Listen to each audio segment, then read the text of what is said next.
Did you know there's a jellyfish that scientists call immortal? Instead of dying, it can reset itself back to a baby and live life all over again, basically cheating death.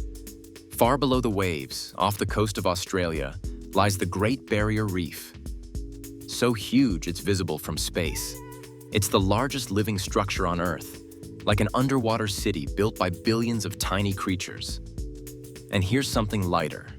Otters hold hands while they sleep so they don't float away from each other.